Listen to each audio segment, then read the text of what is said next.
¿Qué tal, mis amados? Luis Eduardo López, siervo de Jesucristo.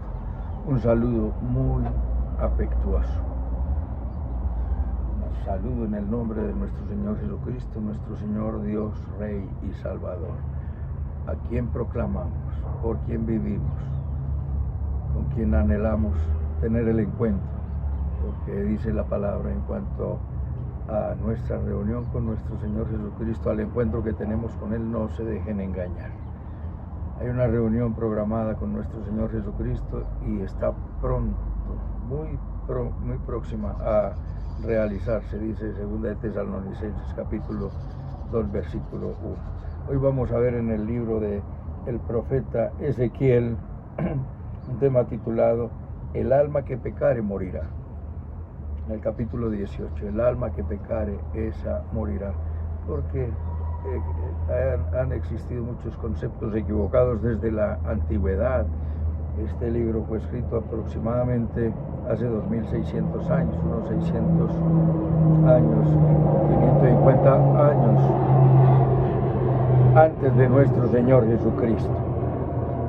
Y hay unos conceptos equivocados, tanto que se usa un refrán que usó el profeta en esta ocasión y lo dejó escrito. Capítulo 18 del libro del profeta Ezequiel. Vino a mí palabra de Jehová diciendo: ¿qué pensáis vosotros, los que usáis este refrán sobre la tierra de Israel, que dice: los padres comieron las uvas agrias y los dientes de los hijos tienen la dentera? Vivo yo, dice Jehová el Señor, que nunca más tendréis por qué usar este refrán en Israel. He aquí que todas las almas son mías, como el alma del Padre, así el alma del Hijo es mía. El alma que pecare, esa morirá. La responsabilidad es personal. ¿Cuál es el propósito de este mensaje en esta ocasión? Es reconocer y proclamar que Dios es justo, que es recto, que es bueno, que no hay ninguna injusticia en Él. Como lo dice el Salmo 92, el justo florecerá como la palmera, como el cedro del Líbano, estarán plantados en la casa de Jehová, y aún en la vejez fructificarán, para que proclamemos que nuestro Dios es recto y que ninguna injusticia hay en Él. Él es justo, por eso dice: el alma que pecare, esa morirá. Entonces tenemos que saber esto, reconocerlo, proclamarlo, que la responsabilidad es personal. Y así como alguien ha dicho que Dios no tiene nietos, la salvación es personal. Así también el castigo como la bendición son personales. Pues dice la Escritura, y lo repetimos vez tras vez para que lo sepamos, lo grabemos, lo memoricemos y lo vivamos: no os engañéis, Dios no puede ser burlado, pues todo lo que el hombre sembrare, eso también segará. De manera que esa salvación es personal y el castigo también. El alma que pecare, esa morirá. Cuando dice: o pensáis que los que usáis este refrán, los padres comieron las uvas agrias y los dientes de los hijos tienen la dentera, es decir, el padre se come lo amargo y el ardor en la dentadura la tienen los hijos, es decir, el padre se porta mal y el castigo viene sobre el hijo. No, está diciendo claramente que lo que el hombre siembre, eso también cosechará. A Jesús le preguntaron a Jesús sobre un ciego de nacimiento: Rabí, ¿quién pecó, este o sus padres, para que haya nacido ciego? ¿Sí? ¿Quién, este o sus padres? Pues estaba ciego, entonces alguien tuvo que haber pecado. ¿Pecó él o pecaron sus padres? Pensaban que los hijos llevaban los pecados del padre, y el profeta ya lo había dicho 550 a 600 años antes: el alma que pecare, esa también morirá. Pero así como en los procesos judiciales hay un proceso que lleva la familia, otro proceso que se lleva en la calle, pero hay un verdadero proceso que se lleva en el juzgado. Asimismo, la fe no es la que diga la abuelita, la profesora de religión, el padre, el cura, el pastor, no, es lo que diga la Sagrada Escritura. Por eso siempre nosotros nos aferramos a eso que hemos aprendido de nuestro Señor Jesucristo y de todos en las Sagradas Escrituras. Siempre dijo el Señor: erráis ignorando las Escrituras. Le respondió a Satanás 3 veces en la tentación: escrito está, escrito está. De manera que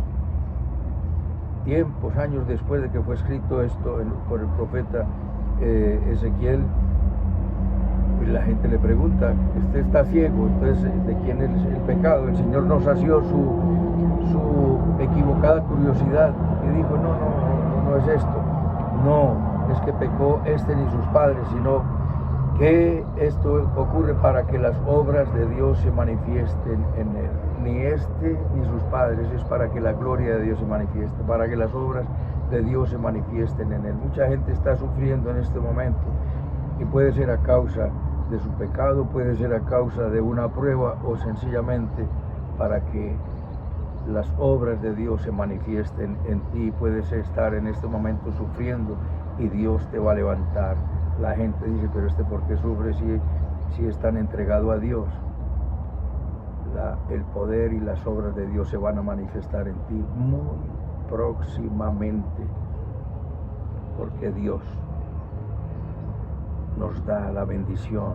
Si haces lo recto, recibirás lo recto. Si estás en la prueba, recibirás la bendición y saldrás de ella. No será para siempre, como veíamos la semana anterior. No reposará la vara de impiedad sobre los hijos de Dios, sobre los justos. Es necesario entonces,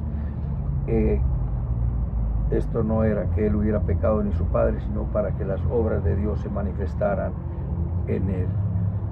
Ese refrán, de manera que no vale, no es aplicable, y siempre hemos de decir como nuestro Señor Jesucristo: escrito está, el alma que pecare esa morirá. Dios no puede ser burlado. Tenemos aquí entonces a continuación el tema sobre el hombre justo, y nos dice: el hombre que fuere justo e hiciere según el derecho y la justicia, que no comiere sobre los montes, ni alzare sus ojos a los ídolos de la casa de Israel, ni violare la mujer de su prójimo, ni se llegare a la mujer menstruosa, ni oprimiere a ninguno, que al deudor devolviere su prenda, que no cometiere robo, y que diere su pan al hambriento y cubriere el desnudo con vestido, que no prestare a interés, ni tomare usura, que de la maldad retrajere su mano, e hiciere juicio verdadero entre hombre y mujer, en mis ordenanzas caminare y guardare mis decretos para hacer rectamente, este es justo, este vivirá, dice Jehová el Señor. Uniendo el versículo 4 y el 9, dice que todas las almas son de Dios. El alma del Padre, así como el alma del Hijo, pertenecen a Dios. Y hace énfasis al decir: el alma que pecare, ésta morirá. Y nos da toda la lista, una lista resumida, una lista que no es taxativa, es una lista que es enunciativa. La lista taxativa es la que tiene una numeración de puntos que son esos y solo esos. En cambio, la enunciativa dice: estos aspectos de la vida te hacen ver como justos, estos y hay muchos más. Entonces, el hombre que fuere justo e hiciere según derecho y justicia, este vivirá. El que hiciere justicia, el que viviere conforme al derecho, el que viviere conforme a la palabra de Dios, este vivirá. ¿Sí? Y el hombre verdaderamente justo es aquel que ha sido justificado por Dios por la fe en nuestro Señor Jesucristo. Romanos 5:1, justificados pues por la fe, tenemos paz. ¿Cómo somos paz para con Dios? ¿Cómo somos justificados delante de Dios? Por la fe en nuestro Señor Jesucristo. Pero cuando somos justificados recibimos el Espíritu Santo, y ese Espíritu Santo nos da a nosotros una fortaleza, porque ese Espíritu viene con la gracia y el apostolado para la obediencia a la fe. Por eso tanta dificultad en obedecer la palabra cuando no éramos unos creyentes, o cuando siendo creyentes mentales éramos creyentes religiosos, creyentes moralistas y éticos. Pero recibimos al Espíritu Santo y Él nos capacita y nos da, como dice en Romanos 1:5, que del Espíritu de Santidad recibimos la gracia y el apostolado para la obediencia a la fe. No puedes obedecer a la palabra de Dios medianamente, puedes obedecer algunas cositas, pero de todas maneras eso no te hace justo. ¿Qué nos hace justo? La fe en nuestro Señor Jesucristo. Esa es la regeneración, y viene inmediatamente la santificación, que el Señor nos aparta para que hagamos su voluntad, como lo dice en Habacuc 2:4. El justo por la fe vivirá, mas el justo por la fe vivirá, como lo dice en Romanos 1:17 también, en Gálatas y en Hebreos 10:37. Entonces, el justo por la fe vivirá, y justo, el verdadero justo es el que vive la fe, el que vive conforme a la palabra de Dios, como lo dijo nuestro Señor Jesucristo en Mateo 7:15 al 20. Por sus frutos los conoceréis. Te vas a dar cuenta que el moralista, el religioso, hablan mucho y critican mucho, y a todo el mundo mandan para el infierno, pero no hay ni un ápice de amor, no hay un milímetro de amor, de misericordia y de bondad, y son personas altamente fastidiosas, porque el Espíritu Santo es el que te transforma y te hace agradable a los ojos de Dios y a los ojos de los demás. De manera que hay otros que son los llamados justos ceremonialmente. Jesús se quejó siempre y dijo: este pueblo de labios me honra, pero su corazón está lejos de mí. Eran justos, pero ceremonialmente, tanto que la sangre de los machos cabríos hacían a la persona apta para ofrecer sacrificios de manera ceremonial. Pero el acercarse a Dios, el rendirse a Dios, consistía y consiste en una rendición total a la verdad bondadosa, amable, salvadora, tierna, benefactora, protectora, sanadora, salvadora y benigna de nuestro Dios Jesucristo, por el poder transformador de aprender a ser mansos y humildes de corazón como Él. Entonces nos dice: ¿quién es el justo? El que no comiere en los montes.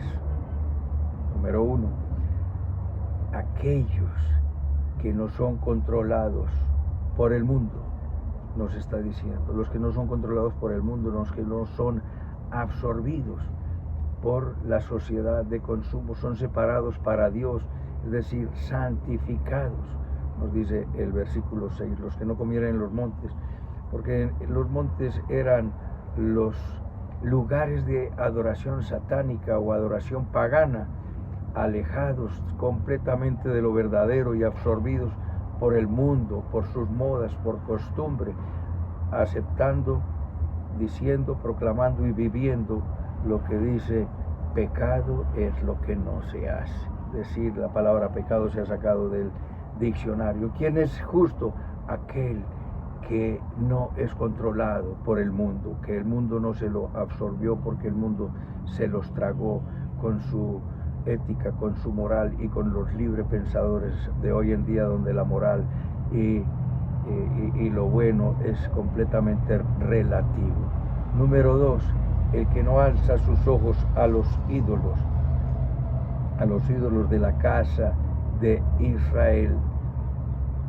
En Éxodo 26 dice: no te harás imagen de lo que hay en el cielo, ni de lo que hay en la tierra, ni debajo de la tierra, ni las honrarás, porque yo soy Jehová tu Dios fuerte y celoso, que visito la maldad de los padres sobre los hijos hasta la tercera y cuarta generación de los que me aborrecen, y hago misericordia a 1000 generaciones de los que me aman y guardan mis mandamientos.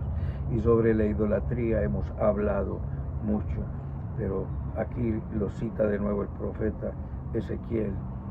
Sí, me voy a postrar ante lo creado y no ante el Creador. Los seres humanos le dan culto a las criaturas en lugar de honrar al Creador. Eran los lugares de adoración pagana. Se habían olvidado del verdadero Dios, absorbidos totalmente por las modas, y lo que diga la moda es. Número 3, aquel que vive una vida moralmente aprobada por Dios.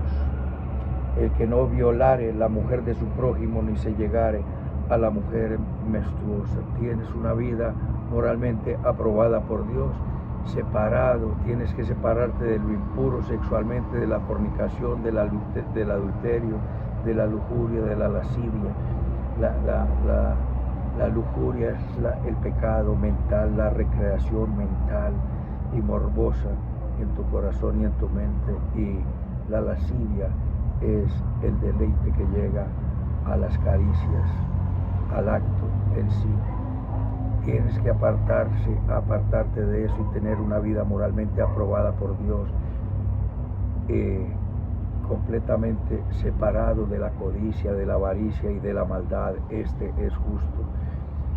Cuarto, el que no oprimiera a nadie ni manipula, ni oprimiere a ninguno. Al que el deudor devolviere su prenda. La manipulación es una forma de opresión, que no oprimas a nadie, es abusar de la posición dominante o hacerte el débil, el menesteroso y el necesitado para sacarle al otro, manipulando y tocando su corazón. Y esto ocurre fácilmente en el hogar, en la familia, en la iglesia, en el trabajo, con los amigos.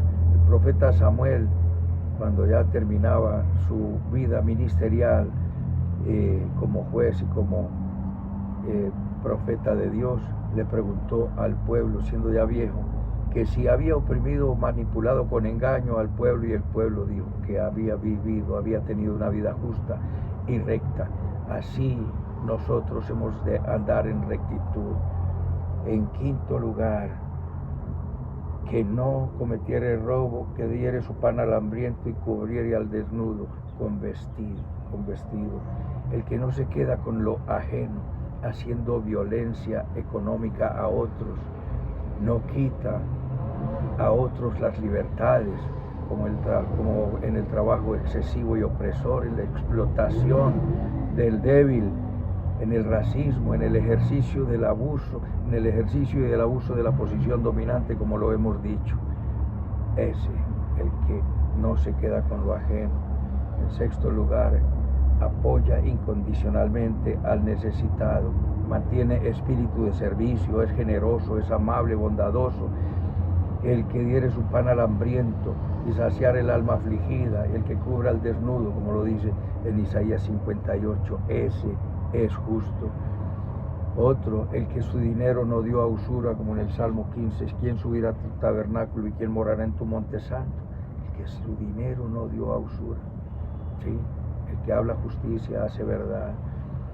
Y en la palabra de Dios está prohibido entre los judíos prestar dinero entre los hermanos, y cuando se hacía un préstamo a extraños o extranjeros no podía ser excesivo, pero esto es una práctica supremamente usual con el gota a gota, donde están cobrando unos intereses de opresión y de maldad. El dinero no debes darlo a usura. El que vive una vida conforme a la voluntad, el que retrajere su mano de la maldad e hiciere justo juicio entre hombre y hombre, y mis ordenanzas, el que en mis ordenanzas caminare y guardare mis decretos para hacer rectamente, este es justo, este vivirá. Tienes que adecuar tu vida a la bondad, tienes que adiestrar tu corazón a la bondad, como lo hemos dicho muchas veces. Retrae tu mano de hacer justos, de hacer malos juicios, retrae tu mano, tu boca de la maldad, el que habla engaño y habla maldad. Ven hijitos, oídme, que el temor de Jehová os enseñaré. ¿Quién es el hombre que desea vida, que desea largos días para ver el bien. Guarda tu lengua del mal y tus labios de hablar engaño. Apártate del mal, haz el bien, busca la paz y síguela. Tienes que adiestrar tu corazón a la bondad, con generosidad. Al principio te podrá dar trabajo, pero después lo harás como acto reflejo. Este es justo, este vivirá, como está diciéndonos el profeta, el Espíritu Santo por la pluma del profeta. Pero si el justo engendra a un hijo, versículo 10, si engendrare hijo ladrón, derramador de sangre, o que haga alguna cosa de estas, este morirá. Pero si el padre es justo, el padre vivirá. Pero si engendra hijo injusto, el injusto morirá. Y si el padre tiene hijo, si el padre es un padre injusto y tiene hijo que se apartare de toda maldad, el hijo que se aparte de la maldad y que haga lo justo, la lista pequeña, enunciativa de la que hemos hablado, este vivirá y su mal padre morirá. Y si el impío se apartare de todos sus pecados que hizo y guardare todos mis estatutos e hiciere según derecho, la justicia de cierto vivirá. El malo, el perverso, se aparta de la maldad, vivirá, como dice en Proverbios 28:13. El que confiesa su pecado y se aparta, alcanzará misericordia. El que encubre su pecado no prosperará, pero el que lo confiesa y se aparta, alcanzará misericordia. Apártate del pecado, confiesa a Jesús como tu Señor, tu Dios y tu Salvador, y recibirás la gracia de Dios para ser el justo. Eres justo porque Él te apartó y porque Él te capacitó, y vivirás de la manera recta y justa, y vivirás eternamente y para siempre, y Dios te prosperará. Ponte en las manos del Señor, inclina tu rostro y dile conmigo: bendito Padre Celestial, te doy las gracias por tu palabra, te pido perdón por todos mis pecados, confieso que Jesús es mi Señor, quiero vivir para la gloria de Dios. En Cristo Jesús, amén y amén. Un abrazo, mis amados, y hasta otra oportunidad.